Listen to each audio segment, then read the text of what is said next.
Hey guys, this is Hilder, back with some more Faction at First Glance. This time we're looking at the Dweghom.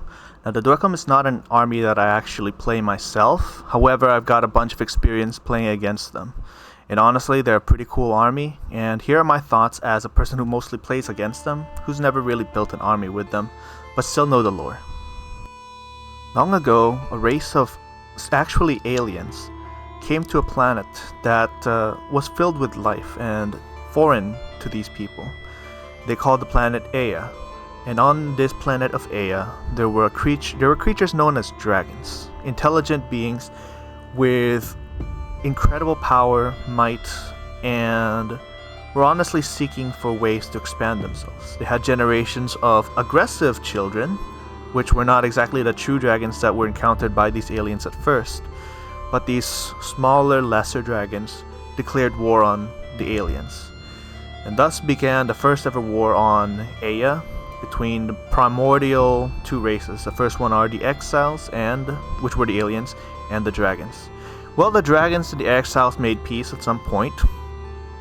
The dragons got for their war something called life binding. The spires basically, as part of the peace treaty, they were like, okay, let's teach you guys some of our special science magic. And the dragons accepted. And through life binding, taught to them by the spires, or the exiles, the dragons created dwarves. Now, the dwarves, in their own time, they were made specifically to serve the dragons, but some of them still had the spirit of freedom. And according to the lore, sometimes they did rise up, or at least very few pockets of them would, but every time they would get destroyed. And those who survived it, who laid down their weapons and surrendered, they were still dwarves, but they were sent to dig deeper into the core of Aya, the planet. And as they kept digging and digging and digging, and because they're made to remember almost everything of their past generations, and they're pretty much nigh immortal in the sense that they just don't age and die. At least it's not something that is really written about. They usually die by combat. As these dwarves dug deeper and deeper into the core, remembering everything that had happened to them, they eventually came upon the prison of one of the four horsemen, which are primordial beings that encompass the lore of Aya. And the one that they found in the core, or in the mantle, not really the core, of Aya, is war, primordial war. And there, they shattered primordial war, infused his essence with them. And from that point on, they no longer were dwarves, they became Dweghom, basically the disciples of war. Some of them, they went up to the surface, they fought against the dragons, and essentially, that whole lore about them fighting the dragons is what happened with the dinosaurs. It was that big meteorite, except the Dweghom came from beneath the earth. Now, it's actually pretty apt to consider them a force of nature in the sense that they were like a meteorite, because that's what they've been all throughout their lore in Aya. Ever since the day that they overthrew the dragons, they became an industrial, very pragmatic society, where everything is around something called worth, or agam. Agam is the actual word for it, but it means loosely worth, weight. Anything that could mean, anything that is essentially individual value. Of course, everything in the Dweghom is also based around clans, but it's usually just the individual. The individual themselves are the most important thing. There are three sub-factions in the Dweghom society. The first is the Ardent, the second is the Tempered, and the third are the clans.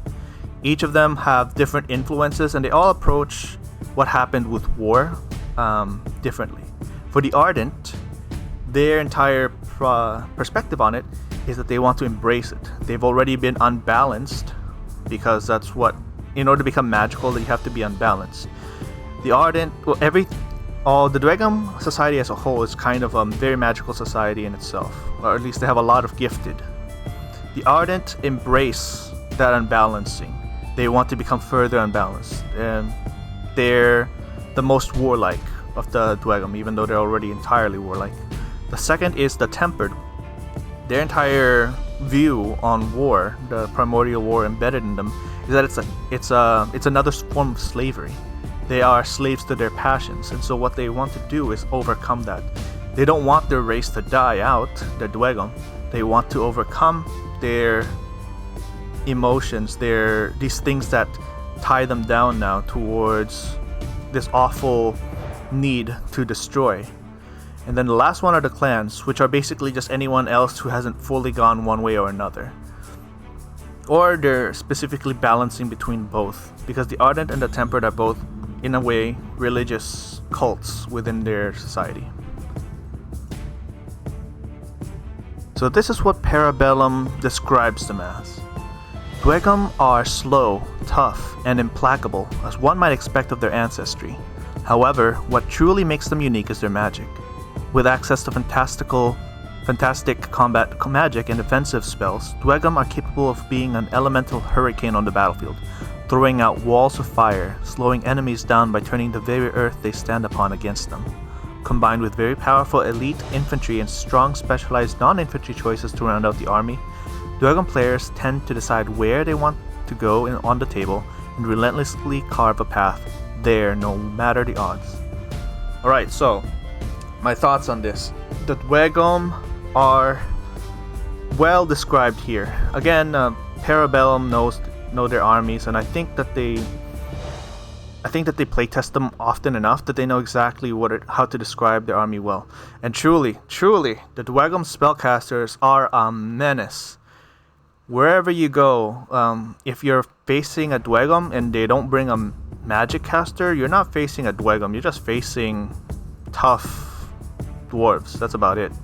Dweghom is defined by the kind of magic that they put onto the table, and whether it's a fire mage or an earth mage or maybe even a steel mage they're bringing onto the battlefield, they're very, very strong. They're very they get their worth out of every single battle, no matter what.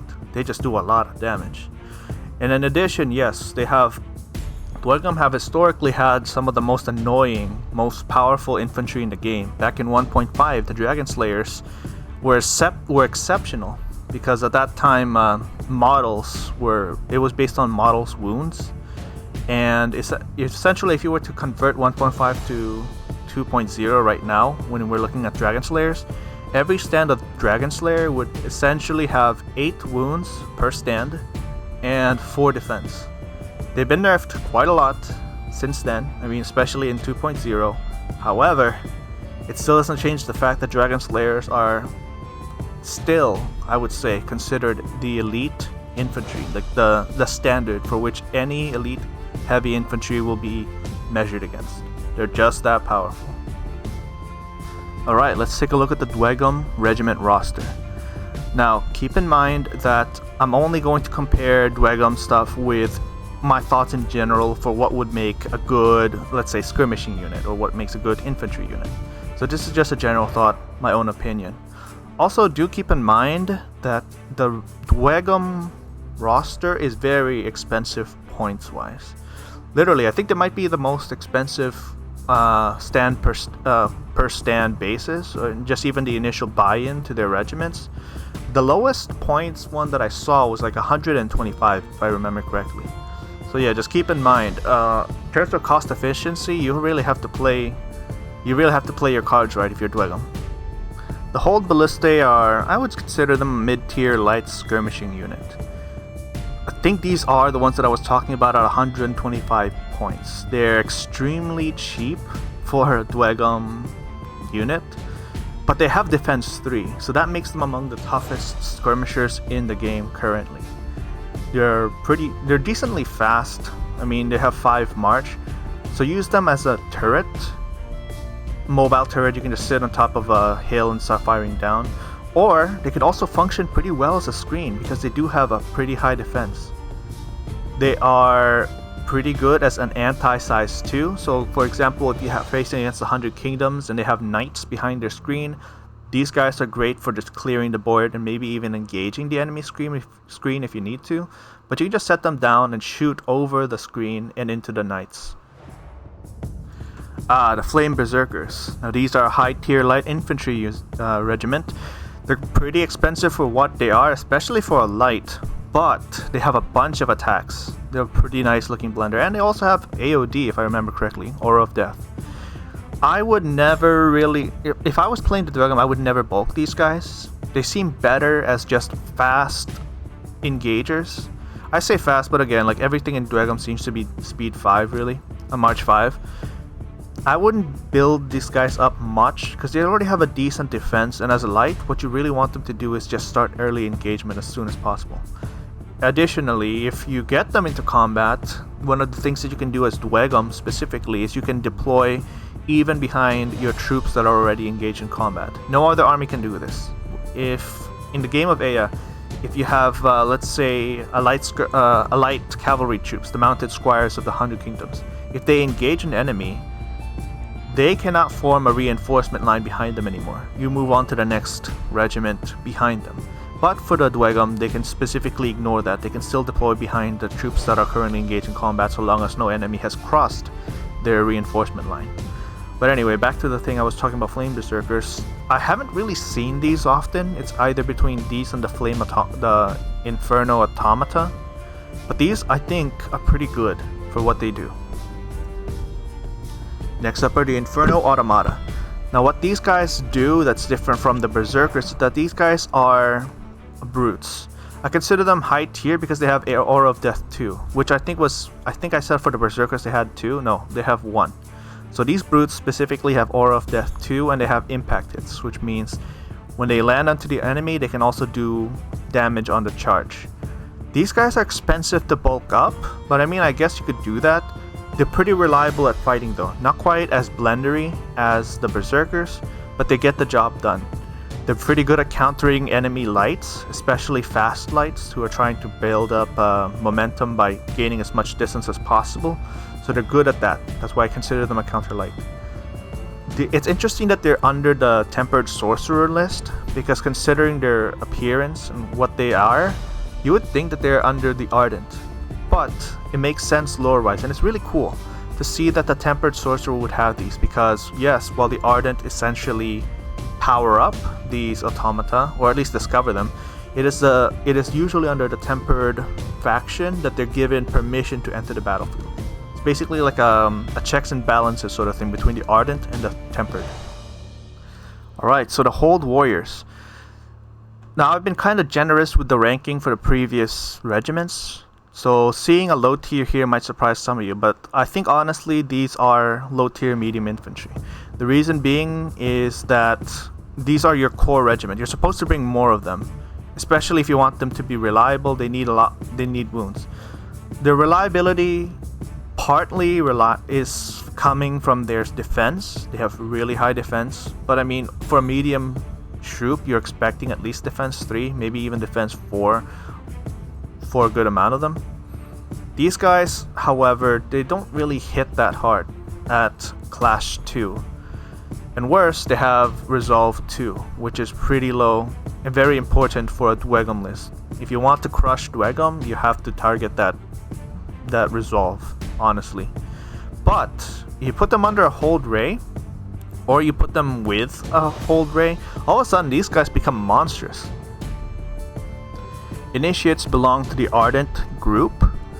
I consider them a mid-tier medium infantry because they have support, which is surprising for Dweghom.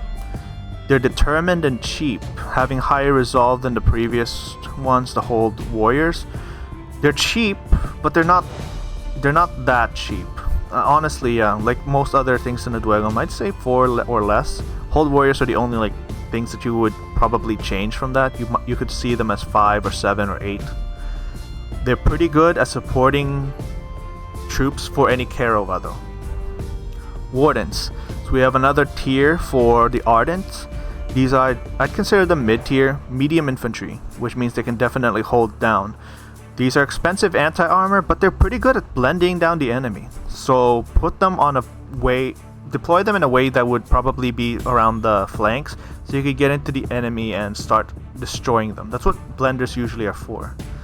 They are expensive though. Find a way to trade with them. And since they hit hard with cleave, try not to put them against evasion tanks. For example, if you were to face them against the Hunter Cadre, I mean, they'll still do the job, but evasion 2 is pretty good against anything that blends like this.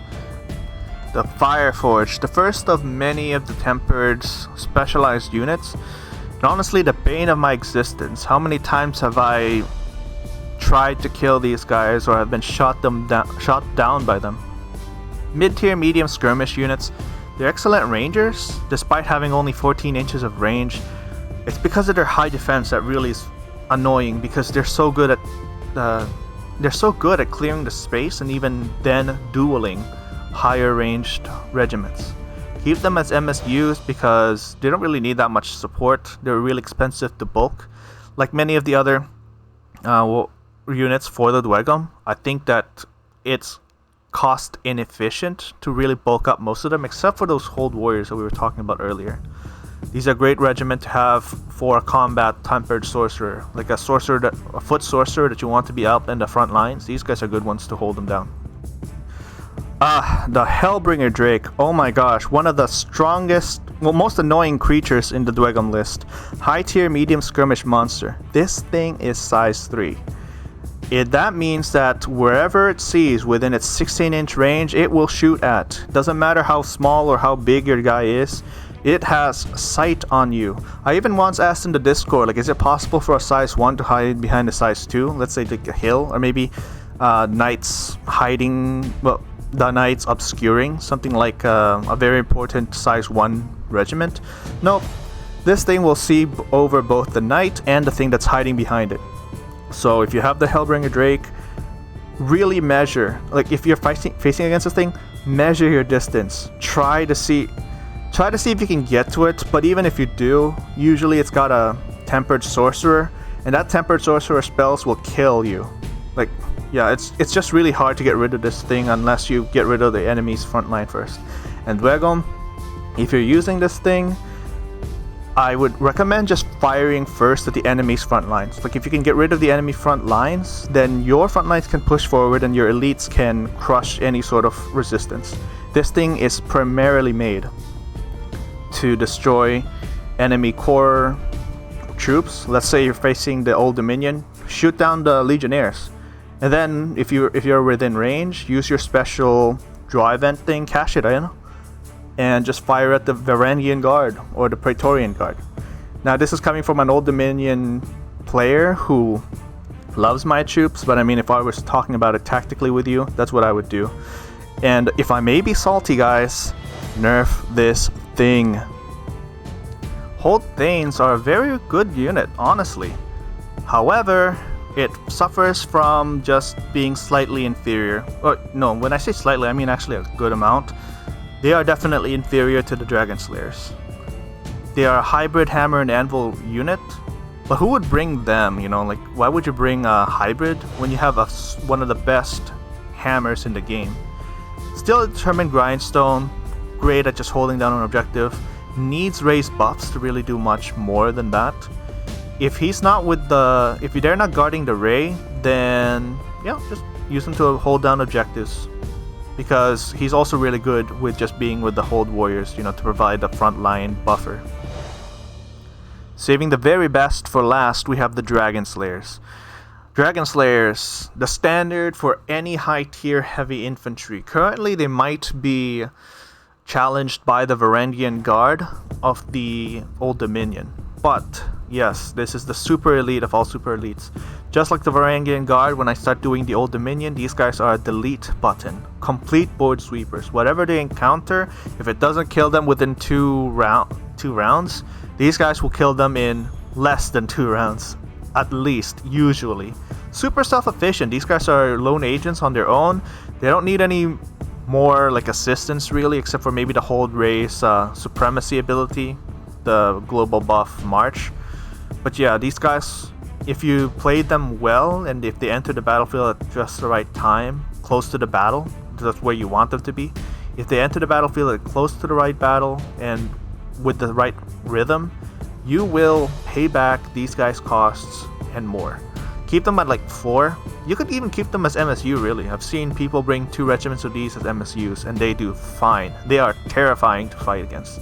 Really strong board cleaners and very scary to charge into, unless you're really confident you can kill them. Alright, so we're moving on from the regiments, and this time we're going into the characters. The Dweghom characters are a fine bunch. They're all hard to kill in general. I mean, some of them still have defense. Some of them have wounds that are like just 4. That's fine. But it's that defense. You don't really see spellcasters with so much defense and just typically able to survive one duel. The Hellbringer himself is on the highest tiers of duelists and even combatants. I'd say like between Hellbringer, let's say who are the top 3 for dueling? The Hellbringer, the Einherjar, and the Ziliarch. So the first one, of course, is the Hellbringer, which is the Dweghom. The second one is Einherjar of the Nords, and the Ziliarch of the Old Dominion. Those 3, I would say, I can't really rank them right now, but I'd say those 3 are the kings of duels right now. And also just putting themselves into a regiment and clearing out the enemy's troops all by themselves. These are hero units. If you ever want to see a hero unit, or if you're thinking about picking up an army with heroes, quotation marks, it's these guys. Starting off with the Humble Tempered Sorcerer. They come in 3 different flavors. There's fire, there's fire, magma, and earth, if I remember correctly. Those are 3. They're a mid-tier light character unit to me. I say mid-tier just because of what they are in general, like comparing it in general to what the highest tier characters would be. They're still decent at combat. They're not great at dueling. However, their volley is pretty good, and their magic options are insane. Back when I did the 100 Kingdoms, I was like, the human gifted, the human sorcerers, mages. Their abilities are mostly just tricks, things that can turn the tide when played correctly. With these guys, just go unga bunga, bro. Just go at it. These guys will just make them do whatever. Their magic hurts a lot, and especially because magic also causes resolve tests. These guys can get a lot of value just casting spells, especially the fire and magma types. The earth types are pretty good at defensive though. My first ever match against the Dweghom, someone had a tempered sorcerer that did earth magic, and they stopped my fallen divinity. They just cast that stone spell that just basically keeps that regiment from moving, because it's apparently a spell you can cast on your enemies too, not just your friendly regiments. So yeah, put them in the front line, put them in the back line. Better at the back line, I'd say, with that Hellbringer Drake. But yes, flaming weapon is bonkers with this guy. I don't want to have to roll my resolve tests when you're casting spells 16 inches away. These guys are really strong. Ardent Kerawegh, another mid-tier medium character. This time it's a priest rather than a wizard, because the tempered sorcerer is a wizard. Pretty good at combat, pretty good at dueling, because this guy actually knows how to fight. Ardent, the faction that wants to embrace war completely, even if it means the destruction of the race. Kind of niche spellcasting options, but they're actually pretty good. They're pretty great at buffing. Frontline character. Put them in the front line. Don't keep them in the back, where the tempered sorcerer should be kept at the back, I'd say, because that's how they gather value over time. These guys, I'd say I'd even be fine with them dying so long as they've done their job, which is provide a front line that was really, really strong. Tempered Steelshaper, the leaders of the tempered faction, apparently. So these guys are, I'd say, another mid-tier, medium character. Decent combat, decent duelist, because this guy's just tough. That's what he is. So he's not really like hard-hitting on the duel or the combat, but he lasts. He will last most anything. Very unique warlord, because I would say he is backline support, but it's also a battery. Kind of like a mix between an Imperial officer and a chapter mage at the same time. Their warband is what makes them really good though. Again, the tempered have usually the most specialized sort of regiments, and unfortunately we don't have access to all of them yet. We just have the Fireforged, but the coming ones are really interesting. The Steelforged, the Steelforged in particular are going to be very interesting to see. Very cool and an interesting supremacy passive, which is living metal. Basically, the only way you could actually heal friendly regiments for the Dweghom, which is a completely foreign thing in their entire army list. Ray, high tier heavy character, perhaps one of the best. If you were to just look at it objectively, comparing him to every other character in the game currently, no matter what the army is, these guys might be the best point for point for what they can do and what they do in general. Sure, they don't have, the Ray doesn't have any spell casting, but my gosh, his warband is incredible. He's really good at killing enemy regiments. He's an excellent duelist, like I said, one of the top 3 among the Einherjar and even the Ziliarch. Yeah, I don't think there's anyone else who has quite as much value as a Ray when compared to other characters. This guy is a king among kings. And honestly, after reading the story of, if you know the Living World, there's one character that I'm really looking forward to reading more of. And his name is some Dweghom name, I forget. But his title is Old Mountain. And Old Mountain, oh my gosh, is going over to the Nords, finally. I don't want to say it like this, but the Nords deserve to get their butts kicked. Old Mountain, please, do it for me. I'm rooting for you. Yeah, Ray is really, really good. And that's all for now. Again, thank you guys for watching. Like I said, I don't play Dweghom myself, but I've played against them often enough that I feel like I have a good grasp on how they play. In general, okay, my tips as a player who faces against Dweghom. Dweghom are really good at pushing the front lines, and their supporting units, especially their ranged, should be made to destroy the enemy's front lines and just snowball. That's honestly what they are. They're a solid army that doesn't have to rely on the snowball, but that's what it is. They just crush anything in their way. When you're deploying as Dweghom, try to deploy on only one side of the battlefield, because you will carve a path to the enemy's heart that way. Of course, how the enemy would try to counter that. If I was playing against Dweghom, my tips for you guys who are playing against them, try to spread out your troops a bit, because if the Dweghom are pushing one way, then it should be feasible for you to try to capture points and see if you can get to their flanks. The Dragons have a lot of shields, yes, but if you can get to their flanks, at least it'll be easier for you to deal some damage. And the Dweghom's front lines have usually around Resolve 2, so it's not bad. It's not a bad idea to get behind them. I would honestly say if you want to beat the Dweghom, crush their front lines first. The Dragonslayers will come, that's gonna happen. Make sure you at least have some speed bumps still alive. And yeah, it's all about the dice game at that point. As strong as the Dweghom's Dragonslayers are, they still are going to be at defense 3. Regardless of whether you have cleave or not. Defense 3 means it's a 50-50 chance that you'll be doing damage. And hopefully you have enough to grind them down. Right, that's all I've got for you guys. Thank you so much, and I'm sorry that it took this long. Exactly 1 month from when I created my first Factions of First Glance. Until next time, this is Vito Gun Hilder. I'll see you guys in a bit. Ciao, ciao.